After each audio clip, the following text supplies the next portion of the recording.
क्या बेफजूल की बातें कर रहे हो राजू? रोहन ने झुंझलाकर कहा। मुझे नहीं लगता कि ये कोई आत्मा का चक्कर है। तो फिर वह क्या था मालिक, जो मेरे बेटे के शरीर में घुसकर बोल रहा था? वो लड़का होकर भी एक औरत की आवाज में चीख चिल्ला रहा था, और उसने आपको भी धमकी दी थी खुलेआम आपके सामने। उसे आप भूल गए क्या? कुछ करना होगा मालिक, वरना पता नहीं अब आगे और कौन शिकार होगा उसका।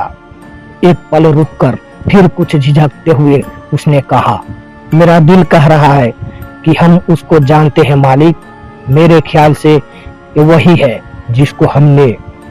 अचानक सुबह की आवाज ने राजू की बात बीच में काट दी। रोहन की सोचें छिटक सी गई। बाहर ड्राइंग रूम में इंस्पेक्टर श्रीकांत कुर्सी पर बैठे थे। कुछ देर बाद ही रोहन उनके सामने बैठा था। उसे याद आया कि घर आते ही उसी ने पुलिस को कॉल किया था। लंबी कद काठी का मालिक था श्रीकांत। वह आज दूसरी बार रोहन के घर आया था। पहली बार तब जब उसकी पहली पत्नी सलोनी की मौत हुई थी। तब भी उसने रोहन पर शक भरी नजर डाली थी और तीखे सवाल किए थे, क्योंकि उसकी नजरों में सलोनी की मौत रहस्यमय तरीके से हुई थी। आज भी उसने आते ही रोहन से पहला सवाल किया, हाँ तो रोहन जी, जब आपकी पत्नी के मुताबिक घर में कोई घुस आया था तब आप कहाँ थे उस वक्त? रोहन ने उखड़े से मन से जवाब दिया, एक महत्वपूर्ण मीटिंग के सिलसिले में घर से बाहर था। इतना बड़ा घर और अकेली बीबी, डर तो फिर लगना ही था। जब इंसान अकेला हो तो पर्दा भी भूत बनकर डराता है। इंस्पेक्टर ने, वैसे मैंने रिपोर्ट दर्ज कर ली है। आपकी बीवी के बयान लेना भी जरूरी है। बुलाइए तो जरा उनको। मैंने उसे उसके मम्मी पापा के पास भेज दिया है। आपको जो पूछना है मुझसे पूछिए, या फिर मेरे नौकरों के बयान भी ले सकते हैं, रोहन ने इंस्पेक्टर से कहा। ठीक है रोहन साहब, बुलाइए जरा अपने नौकरों को, एक इंटरव्यू उनका भी हो जाए, कहकर श्रीकांत ने एक सिगरेट सुलगा ली। कुछ देर बाद ही राजू और सुबह उसके सामने थे। सिगरेट का आधा धुआं छोड़ते हुए कहा उसने, कोई घर में आता है और फिर बड़े आराम से वापस भी चला जाता है। किसी को कानो कान का भी खबर नहीं होती। कोई चोरी नहीं हुई। बड़ा शरीफ चोर था वह। तुम दोनों का कमरा मेन गेट के बिल्कुल करीब है। घर के पिछले हिस्से और दाएं बाएं की दीवारें बड़ी ऊंची है और उन पर काटिले तार लगे हैं।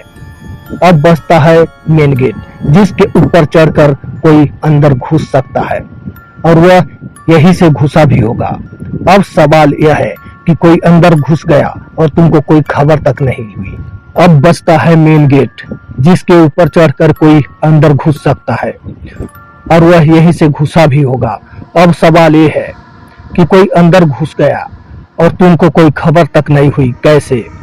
राजू ने डरते हुए कहा, साहब पूरा दिन काम करके थक जाते हैं, इसलिए हम दोनों जरा जल्दी ही सो जाते हैं। जब रात में मेम साहब की चीख सुनी तब मेरी आंख खुली और मैं और मेरी घरवाली मेम साहब के कमरे की ओर भागे।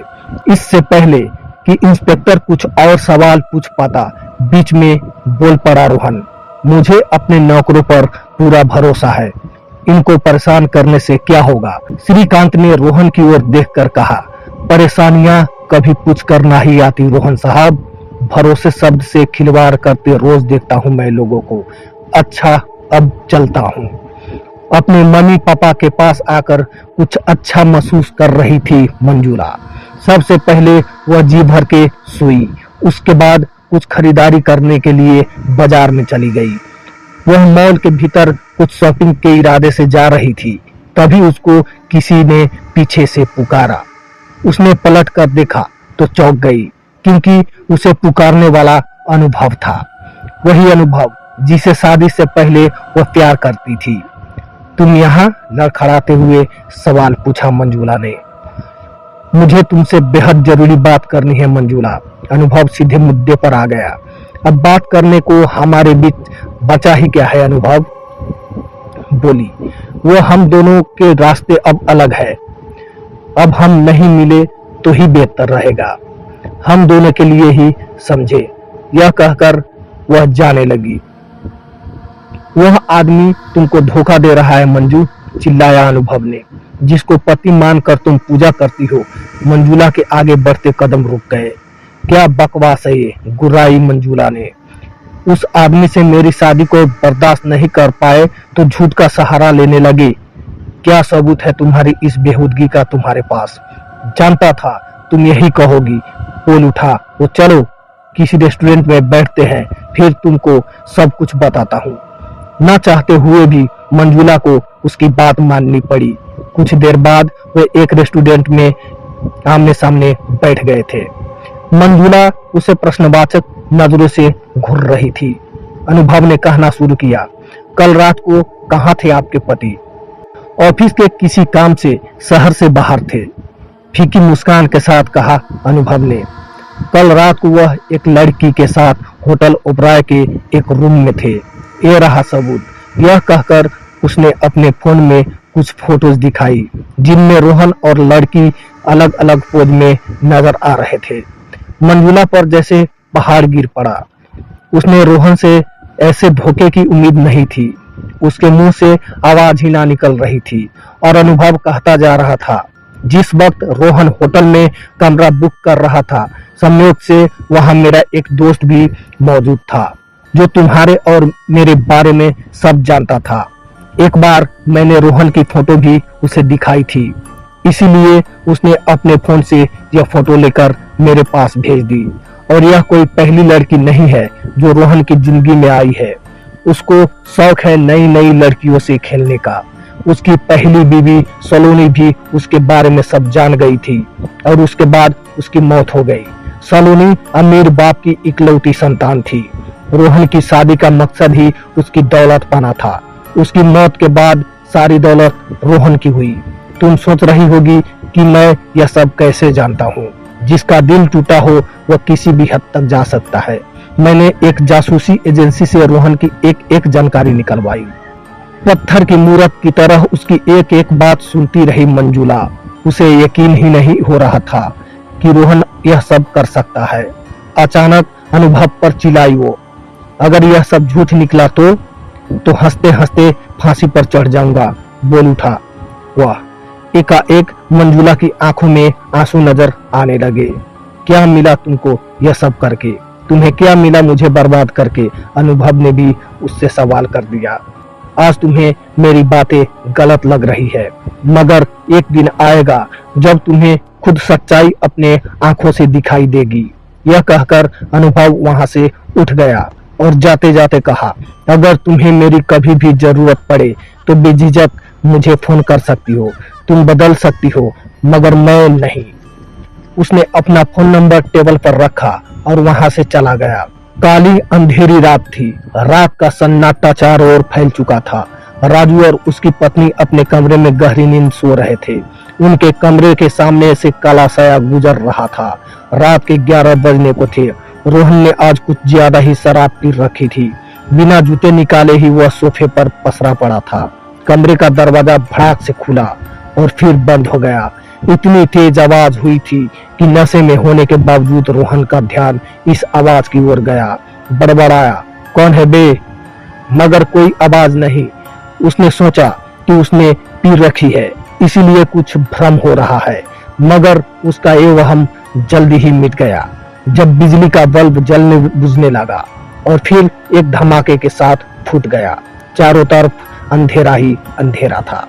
यह अजीब सी बात देखकर रोहन का नशा छूट गया। उसे कुछ भय सा महसूस हुआ। तभी बाथरूम में पानी अपने आप चलने लगा, जिसका शोर रोहन साफ सुन सकता था। उसका दिमाग चकरा सा गया था। साला ये सब हो क्या रहा है? यह सोचते हुए नल बंद करने के लिए बाथरूम की ओर बढ़ा और बाथरूम के अंदर जाकर वो कांप गया, क्योंकि शीशे पर खून से लिखा था, कोई नहीं बचेगा, सब मरेंगे। अभी रोहन इन सब से उभर भी नहीं पाया था कि शीशे में एक आकृति सी उभरनी शुरू हो गई, जो धीरे धीरे एक चेहरे का रूप लेती जा रही थी। कुछ देर बाद जो चेहरा रोहन के सामने था, उसे देखकर वो कांप उठा। तुम? नहीं, ये नहीं हो सकता। उसके चेहरे पर डर और अविश्वास का मिला जुला रूप दिख रहा था। टांगे कांपने लगी थी क्योंकि बाथरूम के शीशे में जो चेहरा उभरा था वह सलोनी का था। हाँ, वह सलोनी जो उसकी पहली पत्नी थी, जो कभी बेहद खूबसूरत थी, मगर इस समय उसका रूप बेहद डरावना था। लंबे लंबे बिखरे बाल, लाल लाल आंखें जिनमें नफरत और गुस्सा भरा हुआ था। अजीब हरे से रंग की उसकी आकृति दिख रही थी। वह सलोनी जो मर चुकी थी। वह डरकर बाथरूम से बाहर भागा, मगर उसके सामने सलोनी खड़ी थी। बदहवास होकर वह दूसरी तरफ भागा, मगर उस ओर भी वह उसके सामने खड़ी हो जाती। इधर उधर भागकर वह थक कर जब चूर हो गया तो भागते भागते एक कुर्सी में उलझकर धड़ाम से गिर पड़ा। उसका सिर फर्श से टकराया और वह बेहोश हो गया। वह उसके पास आकर खड़ी हो गई और शैतानी हंसी हंसते हुए कहा, अभी से ये हाल हो गया कमीने, ये तो बस शुरुआत भर है। इतनी जल्दी तुझे मरने भी नहीं दूंगी मैं। तड़प तड़प के मरना है तुझे।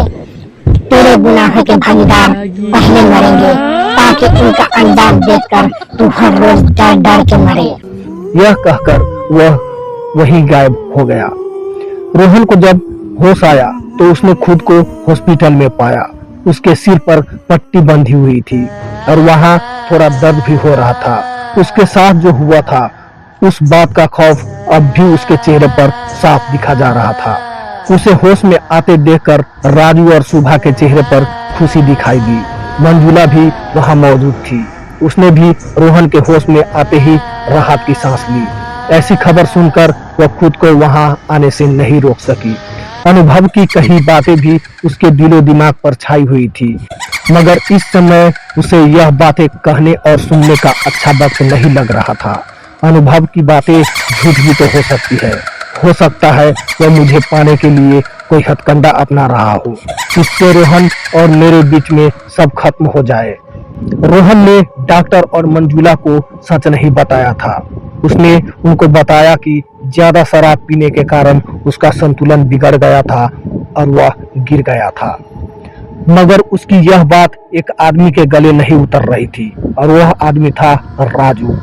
वो शक की निगाहों से अपने मालिक को देख रहा था, मगर उसने यहाँ सबके सामने कुछ भी कहना उचित नहीं समझा, इसीलिए खामोश रहना ही बेहतर समझा। उसे लग रहा था कि सलोनी की आत्मा ने प्रतिशोध लेने की शुरुआत कर दी है। 2-3 दिन में रोहन लगभग ठीक हो गया था। मौका पाकर राजू उससे अकेले में मिला, क्योंकि वह नहीं चाहता था कि उन दोनों के बीच जो बातें हो उनको कोई दूसरा सुने।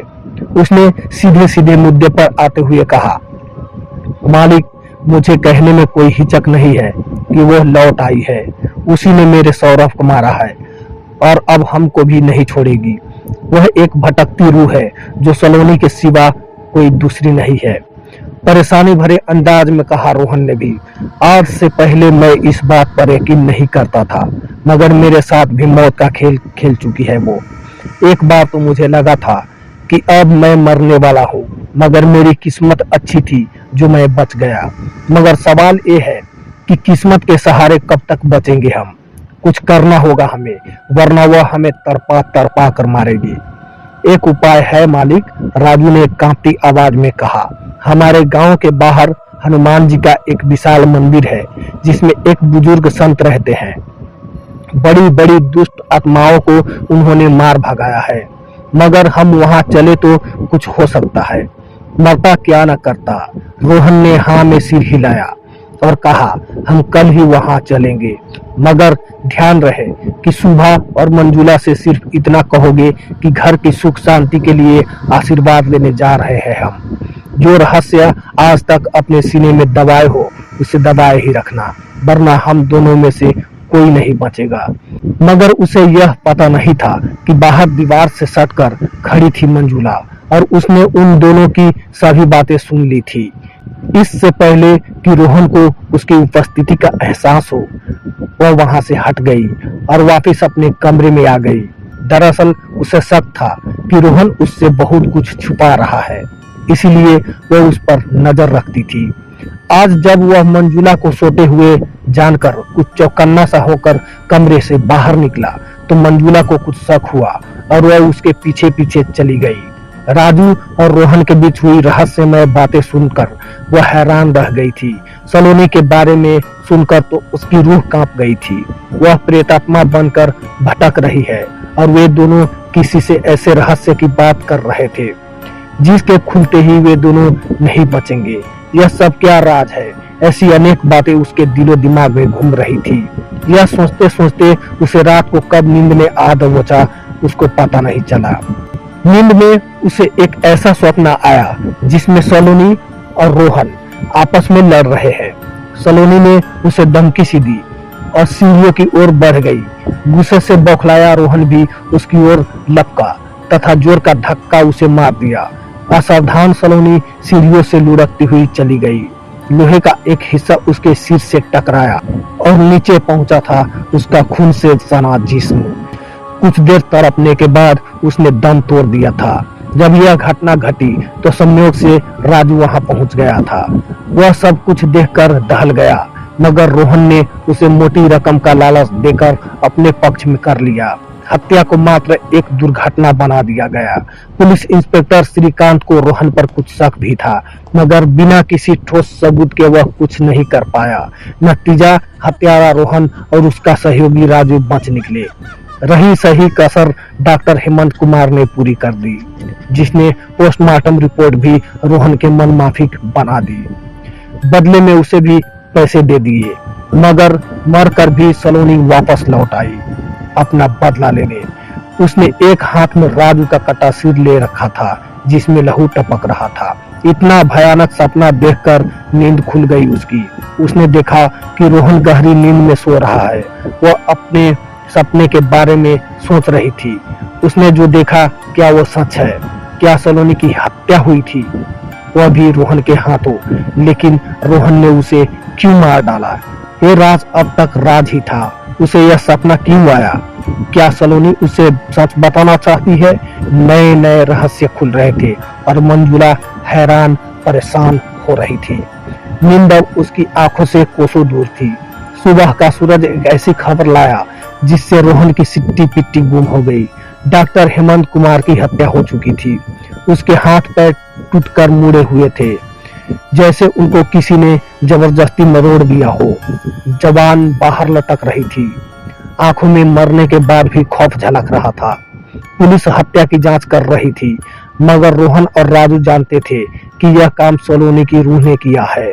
एक एक करके वह अपने गुनहगारों को मार रही है। यह सोचकर उन दोनों का डर के मारे बुरा हाल था। अब एक पल भी गवाए बिना वे दोनों राजू के गांव जमालगढ़ की ओर चल पड़े, जो यहाँ से कम 60-70 किलोमीटर से कम न था। उनके जाने के बाद मंजुला ने एक पल भी गवाए बिना अनुभव को फोन किया और कहा, अनुभव तुम अभी इसी वक्त मेरे घर पर आ जाओ, पता नोट करो। यह कहकर उसने अपना एड्रेस बता दिया और आगे की कार्रवाई के बारे में सोचने लगी। इसमें तो कोई शक नहीं रहा था कि रोहन एक अयास आदमी होने के साथ साथ सलोनी का हत्यारा भी था। करीब आधे घंटे बाद ही अनुभव वहां आ पहुंचा। मंजुला ने उसे सारी बातें बताई और उससे सहायता मांगी। अनुभव उसको लेकर सीधा पुलिस स्टेशन पहुंचा, जहां पर इंस्पेक्टर श्रीकांत ने उनसे आने की वजह पूछी। घबराई सी मंजुला ने उसे सारी बातें बता दी। सुनकर हंसा। वह क्या बात है मैडम, वह क्या डरावनी कहानी है, आपने रामसे ब्रदर की फिल्मों की जैसी। ये कहानी नहीं इंस्पेक्टर, सच है, बिल्कुल सच है। झुंझलाई। चलो एक पल के लिए मान भी लेते हैं कि सलोनी की आत्मा अपना बदला ले रही है, मगर अब सवाल ये है कि एक आत्मा वाली स्टोरी पर कोई यकीन कैसे करेगा? हम उसको कैसे रोकेंगे? रिपोर्ट किसके खिलाफ लिखे? एक भूत के खिलाफ। इंस्पेक्टर, आप रोहन और राजू को गिरफ्तार करके पूछताछ करें, वे खुद ही सच उगल देंगे, अनुभव ने कहा। बार बार कहने पर इंस्पेक्टर श्रीकांत तैयार हो गया। चलो भाई लोगों, तुम्हारे कहने पर सरकारी पेट्रोल फूंकना पड़ेगा, मगर याद रखियो, अगर तुम्हारी भूतिया स्टोरी फ्रॉड निकली तो मुझसे बुरा कोई ना होगा, बड़बड़ाते हुए उठ गया श्रीकांत। पुलिस जीप में अनुभव, मंजुला के साथ साथ श्रीकांत और 2 सिपाही भी सवार हो चुके थे। राजू कार चला रहा था। रोहन पिछली सीट पर बैठा था। रोहन बड़बड़ा रहा था, ना मैं उस साली सलोनी को मारता और ना ही ये सारा बखेड़ा शुरू होता। फिर खुद ही अपनी बात काटता, और मैं करता भी क्या। साली दिन रात अपनी दौलत की धौंस जमाती थी और मुझे पालतू कुत्ता समझती थी। पैसे भी गिन कर देती थी मुझे एक लड़की की बाहों में क्या देख लिया कि मुझसे तलाक ही मांगने लगी। अगर हमारा तलाक हो जाता तो उसकी सारी दौलत भी उसी के साथ चली जाती। रोया, गिड़गिड़ाया, मगर वह नहीं पसीजी।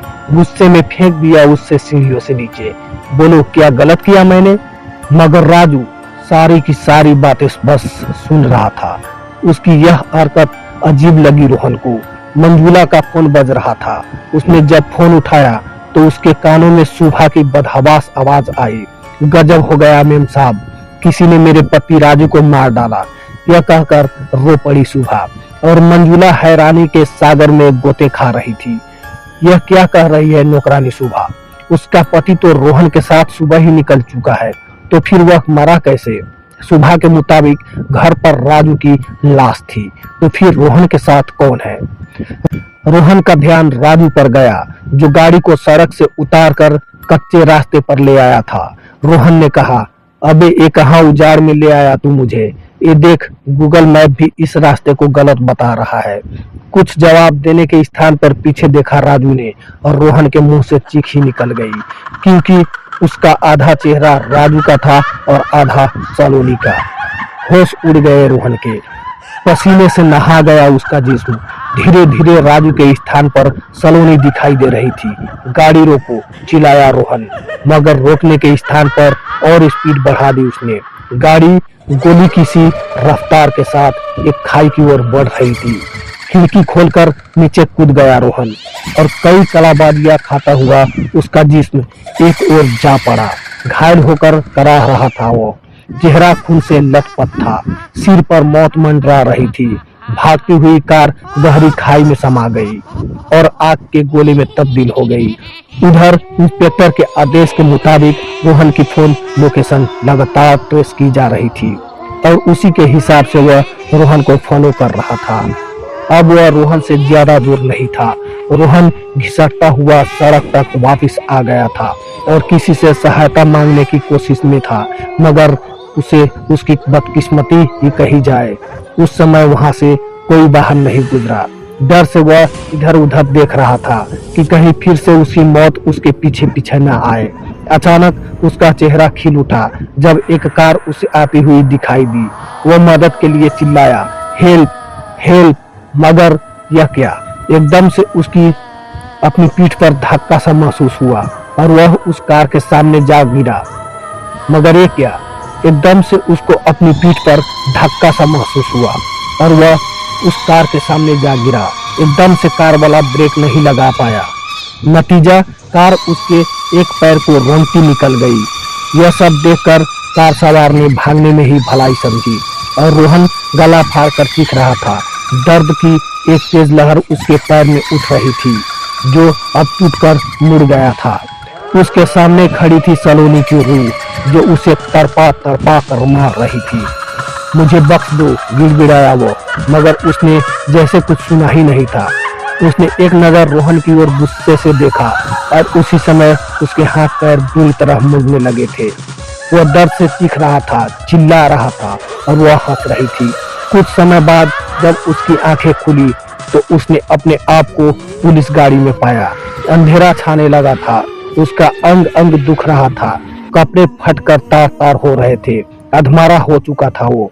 उस गाड़ी में मंजुला और अनुभव के साथ साथ इंस्पेक्टर श्रीकांत भी मौजूद था।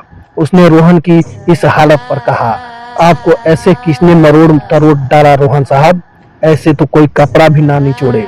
वह तो भला हो आपकी पत्नी मंजुला का, जिसके कारण हम आप तक पहुंच पाए, नहीं तो आप हम लोग पहुंच जाते।